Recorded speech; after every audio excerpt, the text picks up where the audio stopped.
भारत चीन के बीच कोर कमांडरों की बैठक से पहले दोनों देशों के बीच संयुक्त सचिव स्तर की बातचीत हुई है। भारत की तरफ से ईस्ट एशिया के ज्वाइंट सेक्रेटरी नवीन श्रीवास्तव और चीन की तरफ से विदेश मंत्रालय के डायरेक्टर जनरल वू जियांगहाओ बातचीत में शामिल हुए। दोनों पक्षों ने सीमा पर मौजूदा हालात समेत द्विपक्षीय संबंधों पर चर्चा की। बातचीत के दौरान दोनों पक्षों ने शांति, स्थिरता और बेहतर तालमेल के रिश्तों को लेकर दोनों देशों के नेताओं के बीच बनी सहमति को भी याद किया। दोनों पक्ष इस बात पर भी सहमत दिखे कि वो अपने हर मतभेद को शांतिपूर्ण बातचीत के जरिए हल करेंगे। भारत और चीन ने कोरोना महामारी की चुनौती से निपटने को लेकर भी चर्चा की है।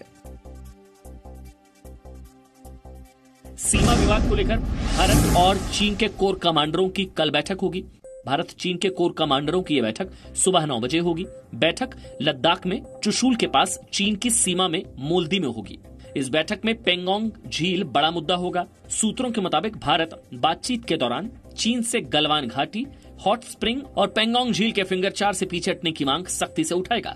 भारतीय सैनिक दल की अगुवाई लेफ्टिनेंट जनरल हरिंदर सिंह करेंगे। लेफ्टिनेंट जनरल हरिंदर सिंह लेह स्थित 14th कोर के कमांडर हैं। भारतीय सैन्य दल में 10 अफसरों के शामिल होने की संभावना है। भारतीय दल में कोर के स्टाफ अफसर, स्थानीय कमांडर और दुभाषिया शामिल होंगे। बातचीत शुरू करने से पहले चीन ने भारतीय सीमा की देखरेख करने वाली अपनी सैनिकों के लिए नए कमांडर को नियुक्त किया है। चीन ने इस विवाद में लगभग 5000 सैनिकों को तैनात किया है। भारत ने भी लगभग उतने ही जवाबी तैनाती की है। भारत और चीन के बीच कोर कमांडर स्तर की बातचीत से पहले चीन के सरकारी समाचार पत्र ग्लोबल टाइम्स ने भारत को मीडिया और अमेरिका के उकसावे में नहीं आने की चेतावनी दी है। ग्लोबल टाइम्स ने लिखा है, भारतीय मीडिया चीन की आक्रामकता शब्द का इस्तेमाल कर रही है। ये विवाद को भड़काने वाला है। भारत को उकसावे में नहीं आना चाहिए। लेकिन भारत के रक्षा मंत्री ने चीन और भारत के बीच LAC की धारणा को गलत बताया। लेख में कहा गया कि अमेरिका भारत और चीन के बीच में दरार बढ़ाकर भारत को अपनी तरफ मिलाने का प्रयास कर रहा है, जिससे चीन पर दबाव डाला जा सके। इस बीच कांग्रेस सांसद राहुल गांधी ने भारत चीन विवाद पर एक लेख ट्वीट किया है। राहुल गांधी ने सभी देशभक्तों से लेख पढ़ने की अपील की है। राहुल गांधी ने चीनी सैनिकों के भारत में घुसपैठ का दावा करने वाला लेख ट्वीट किया। लेख में भारत के 3 अलग अलग इलाकों में चीनी सैनिकों की घुसपैठ का दावा किया गया है। ये लेख retired lieutenant general HS Panag ने लिखा है। विनायकी को इंसाफ दिलाने के लिए जी न्यूज की मुहिम से पूरा देश जुड़ गया है। जी न्यूज इस मामले की पड़ताल के लिए पलक्कड़ पहुंच चुका है। जी न्यूज को मिली एक्सक्लूसिव जानकारी के मुताबिक विनायकी को बचाने में वन विभाग, प्रशासन, केरल सरकार की लापरवाही। वन विभाग ने विनायकी को नदी से भगाने की कोशिश की। वन विभाग की तरफ से बुलाया गया वेटनरी डॉक्टर इलाज ही नहीं कर पाया। विनायकी नदी से भाग ना सके, इसलिए वन विभाग ने चारों तरफ बाड़ लगाए। 25 मई से 27 मई तक वन विभाग विनायकी का इलाज करने में नाकाम रहा। पलक्कड़ और आसपास के इलाकों में बड़े पैमानों पर स्मगलिंग होती है। The animal came to the river on 25th, and the same day the veterinary surgeon was brought there. Veterinary surgeon has examined in the afternoon and given, after thorough verification, he has stated in writing, given that there is no chance for recovery. Vinayaki की हत्या के आरोप में Kerala police और one विभाग की team ने Wilson को गिरफ्तार किया है। इस मामले में 2 और लोगों की तलाश की जा रही है। बीजेपी सांसद और पूर्व केंद्रीय मंत्री मेनका गांधी ने आरोप लगाया कि केरल सरकार विनायकी की हत्या को धार्मिक रंग देने की कोशिश कर रही है। मेनका गांधी का आरोप है कि केरल सरकार ने हथनी की हत्या को पहले मल्लपुरम बताया, फिर खुद इसको मल्लपुरम की बजाय पलक्कड़ कहा। कम्युनल इसलिए है क्योंकि वो खुद हिंदू मुस्लिम इसको बनाना चाहते हैं। वो खुद कहना चाहते हैं कि जी हम लोग मुसलमानों के पीछे पड़े हैं। मालूम नहीं, उनको लगता है कि मल्लापुरम में मुसलमान हैं, पलक्कड़ में हिंदू हैं। अभी हमें इससे क्या मतलब है कौन मुसलमान है कौन हिंदू है? मुझे हाथी को क्या परवाह है?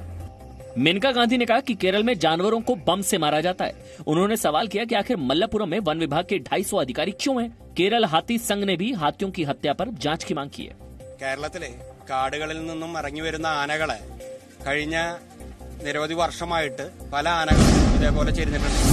सुप्रीम कोर्ट ने सभी प्रवासी मजदूरों की घर वापसी कराने के लिए राज्यों को 15 दिन का वक्त दे दिया है। प्रवासी मजदूरों से जुड़ी याचिका पर सुनवाई पूरी करते हुए सुप्रीम कोर्ट ने फैसला सुरक्षित रख लिया। कोर्ट ने राज्यों से पूछा, राज्यों में लौटने वाले मजदूरों को रोजगार देने के क्या इंतजाम किए गए हैं। सुप्रीम कोर्ट ने राज्यों को गांव स्तर पर मजदूरों का रजिस्ट्रेशन कराने के निर्देश दिए। इससे पहले राज्यों ने कोर्ट को लौटने वाले मजदूरों की संख्या का ब्यौरा दिया। केंद्र की ओर से सॉलिसिटर जनरल तुषार मेहता ने कोर्ट को बताया, अभी तक करीब 1 करोड़ प्रवासी मजदूरों को घर पहुंचाया गया है। 41 लाख मजदूरों को बसेस से और 57 लाख को ट्रेनों से घर भेजा गया है। मजदूरों की वापसी के लिए 3 जून तक 4270 श्रमिक ट्रेनें चलाई गई। सॉलिसिटर जनरल ने बताया कि महाराष्ट्र सरकार ने सिर्फ एक ट्रेन की मांग की थी।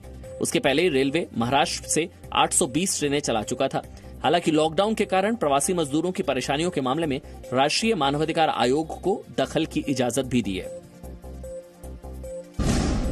देश में कोरोना मरीजों की संख्या 2,26,000 के पार पहुंच गई है। हालांकि मरीजों की सेहत में सुधार की दर फिर बढ़ी है। रिकवरी रेट 48.27 हो गया है। अब तक देश में 6,348 लोगों की मौत हुई है। पिछले 24 घंटों में संक्रमण के 9,851 केसेज आए हैं, जबकि 273 की मौत हुई है। कोरोना संकट पर वित्त मंत्रालय ने एक बड़ा फैसला लिया है। 1 साल तक किसी भी नई योजना को मंजूरी नहीं दी जाएगी।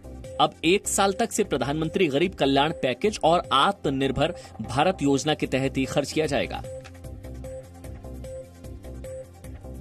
दिल्ली हिंसा मामले में क्राइम ब्रांच ने 2 और मामलों की चार्जशीट दाखिल की है। दायर चार्जशीट में अकील और मुशर्रफ की हत्या का मामला है।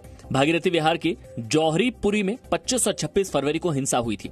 26 फरवरी की रात अकील न्यू मुस्तफाबाद से अपने घर वापस जा रहा था। भीड़ ने अकील की हत्या करके लाश जौहरीपुर के नाले में फेंक दी थी। 25 फरवरी को मुशर्रफ की हत्या की गई थी। उसका शव नाले में मिला था। अकील की हत्या में 10 और मुशर्रफ की हत्या में 9 की गिरफ्तारी हुई है। दिल्ली सरकार ने सरकारी जमीन पर बने निजी अस्पतालों से रिपोर्ट मांगी है। सरकार ने इन अस्पतालों से पूछा कि उन्होंने आर्थिक रूप से कमजोर वर्ग के कितने कोरोना संक्रमित मरीजों का इलाज किया, साथ ही ईडब्ल्यूएस कोटे के तहत कितने गैर कोरोना मरीजों का इलाज किया।